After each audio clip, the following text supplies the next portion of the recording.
Hi mga kachika, kumusta? Eto na naman, may chika ako sa inyo.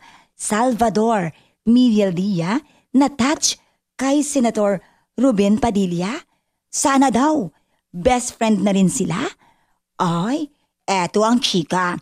Super thankful and grateful si dating Executive Secretary Attorney Salvador Medialdea kay Senador Ruben Padilla dahil sa concern na ipinakita at ipinaramdam nito sa kanya.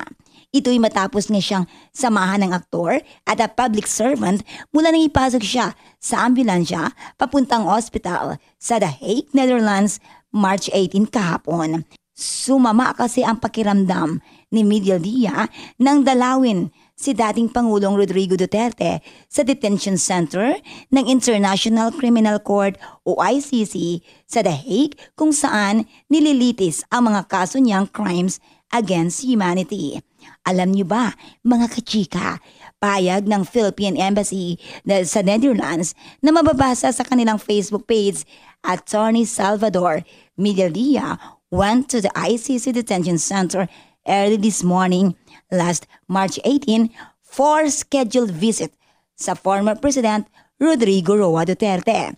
Alam niyo ba mga kachika, kasunod nga nito, nag-post din si Medialdea, FB My Story, na talagang sinamahan siya ni Senador Ruben Padilla sa loob ng ambulance at tuloy-tuloy na kinausap upang hindi siya bibigay. Sumama rin daw ang aktor at senador hanggang sa makarating sila sa emergency room at ilipat na siya sa kanyang hospital room.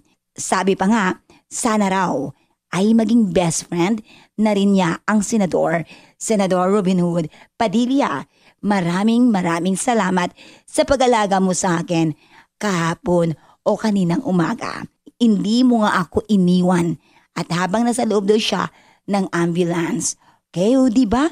Samantala, nauna nang ibinalita ni Ruben na ilang araw na raw walang tulog si Medialdea dahil sa pressure na nakaatang sa kanya kaugnay sa kasong kinakaharap ni Duterte na nasa kustudiya pa rin ngayon ng ICC sa The Hague.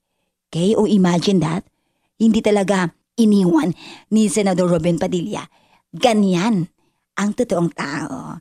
Okay, yan ang ating showbiz chika. Eto yung kachika, and the Atilan, ti amo, gracias, I love you.